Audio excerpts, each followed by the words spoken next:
इच्छा न भी हो फिर भी करनी पड़ती है।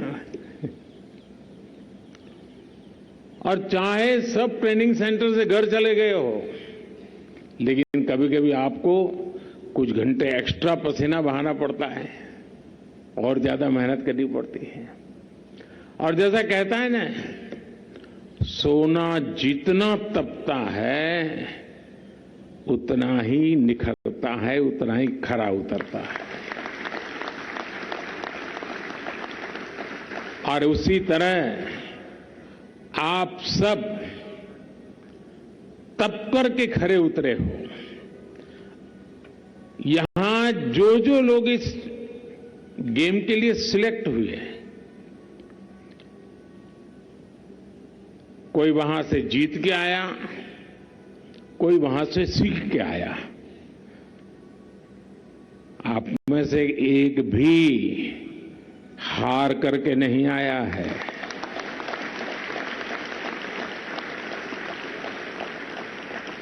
और मेरी तो बहुत सिंपल डेफिनेशन है, खेल में दो ही चीज होती है, या तो जीतना या सीखना। हारना वारना होता ही नहीं है। अभी जब मैं आप सबसे बात कर रहा तो कुछ कह रहे थे कि इस बार एक कम रह गया, मैं अगली बार और जंप लगाऊंगा। यानी सीख करके आता है, नया विश्वास लेकर के आता है। बहुत लोग हैं जो इस बार गए होंगे, कुछ लोग पहली बार गए होंगे, लेकिन 140 करोड़ देशवासियों में आपका सिलेक्ट होना, ये भी अपने आप की विक्ट्री है।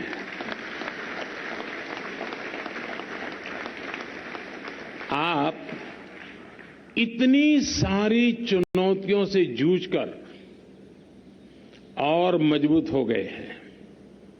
और ये आपके इस ग्रुप के रिजल्ट में सिर्फ आंकड़ों का हिसाब नहीं है जी। हर देशवासी एक गर्व अनुभव कर रहा है, एक नया विश्वास देश के अंदर भर जाता है। आप सभी ने सिर्फ पिछले रिकॉर्ड ही तोड़े ऐसा नहीं है, लेकिन कुछ क्षेत्र में तो आपने उस रिकॉर्ड को धराशायी कर दिया है। कुछ लोग सोचेंगे कि अब तो 2-3 गेम तक तो यहां पहुंच नहीं पाएंगे, ये स्थिति पैदा कर दी आप लोगों ने। और आप लोग 111 मेडल्स लेकर घर लौटे। 111 ये छोटा आंकड़ा नहीं है। मुझे याद है, मैं जब राजनीति में नया नया था, पार्टी के संगठन का काम करता था, और लोकसभा के चुनाव में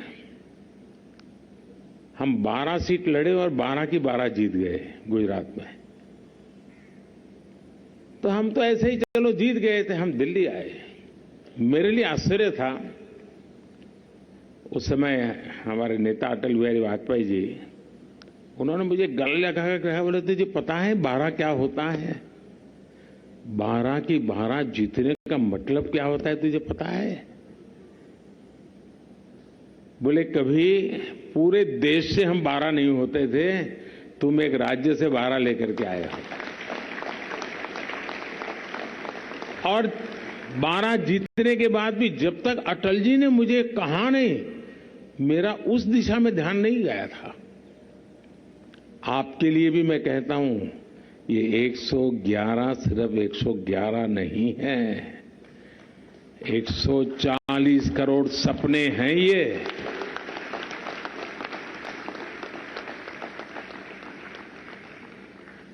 दो 2014 में एशियन पैरा गेम्स में भारत ने जितने मेडल जीते थे, ये उससे भी 3 गुना ज्यादा है। 2014 की अपेक्षा हमें इस बार लगभग 10 गुना ज्यादा गोल्ड मेडल्स मिले हैं, 10 टाइम मोर। 2014 में हम ओवरऑल परफॉर्मेंस के 15वें स्थान पर थे, लेकिन आप सबने इस बार देश को टॉप 5 में ला करके रख दिया है।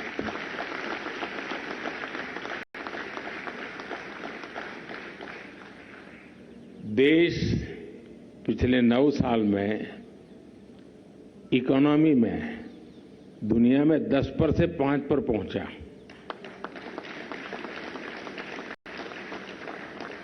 और आज आपने भी देश को 10 में से 5 पर पहुंचा दिया। ये सब आपकी मेहनत का परिणाम है और इसलिए आप सब बहुत बहुत बधाई के पात्र हैं। साथियों, बीते कुछ महीने भारत में खेलों के लिए बहुत ही अद्भुत रहे हैं और उसमें आपकी सफलता ये सोने पर सुहागे की तरह है। अगस्त महीने में हमें बुडापेस्ट की वर्ल्ड एथलेटिक्स चैंपियन में गोल्ड मेडल मिला। भारत की बैडमिंटन मेंस डबल टीम ने एशियन गेम्स में अपना पहला गोल्ड जीता। भारत की पहली वुमेन्स डबल पेयर ने एशियन गेम्स में टेबल टेनिस का मेडल जीता। इंडियन मेन बैडमिंटन टीम ने 2022 का थॉमस कप जीतकर इतिहास बनाया। हमारे एथलीट्स ने एशियन गेम्स में इतिहास की सबसे बेहतरीन परफॉर्मेंस देते हुए 28 गोल्ड मेडल्स के साथ कुल 107 पदक जीते। अब आपने एशियन पैरा गेम्स के अब तक की सबसे अच्छी परफॉर्मेंस दी है। साथियों, आपके इस प्रदर्शन को देखकर सारा देश उत्साहित है। और मैं बताऊं साथियों, बाकी गेम्स में जब एक खिलाड़ी मेडल लेके आता है तो खेल की दुनिया और खिलाड़ी, नए खिलाड़ी, इस सबके लिए बड़ी प्रेरणा बनता है, उमंग का कारण बनता है। लेकिन जब एक दिव्यांग विजयी होकर के आता है ना, तो सिर्फ खेल नहीं, जीवन के हर क्षेत्र की वो प्रेरणा बन जाता है। जीवन के हर क्षेत्र के लिए वो एक इंस्पिरेशन बन जाता है। निराशा की गर्त में डूबा हुआ कोई भी इंसान आपकी सफलता को देख करके खड़ा हो जाता है कि ईश्वर ने तो मुझे सब कुछ दिया है, हाथ, पैर, दिमाग, आंख सब दिया है। अरे ये कुछ कमी के बावजूद भी कमाल कर रहा है और मैं सोया पड़ा हूं। वो खड़ा हो जाता है। आपकी सफलता उसके लिए बहुत बड़ी प्रेरणा बन जाती है। और इसलिए आप जब सफल होते हैं, आपको जब कोई खेलते हुए देखता है, तो वो सिर्फ खेल के मैदान तक या खेल की दुनिया तक सीमित नहीं रहता है। जीवन के हर क्षेत्र में हर किसी के लिए वो प्रेरणा का कारण बन जाता है और आपने वो काम कर रहे हैं दोस्तों।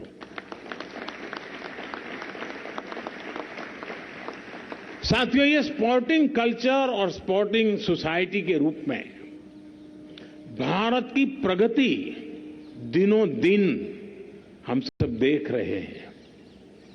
एक और कारण है जिसके चलते भारत में आगे बढ़ने का आत्मविश्वास आया है। अब हम 2030 यूथ ओलंपिक और 2036 ओलंपिक गेम का आयोजन करने का प्रयास कर रहे हैं।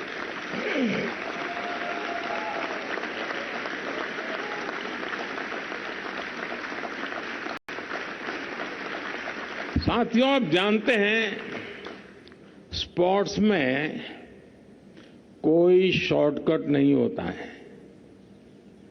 स्पोर्ट्स पर्सन के हिस्से के में उसकी मेहनत, अगर आपको जो काम करना है कोई और नहीं कर सकता है, आपको ही करना पड़ता है। सारा परिश्रम स्पोर्ट्स की दुनिया में जो है उसको खुद को ही करना पड़ता है। कोई प्रॉक्सी नहीं होता है, खुद को ही करना पड़ता है। खिलाड़ियों को खेल का सारा प्रेशर खुद ही हैंडल करना पड़ता है। अपना धैर्य, अपना परिश्रम ही सबसे ज्यादा काम आता है। हर व्यक्ति खुद के सामर्थ्य से बहुत कुछ कर सकता है।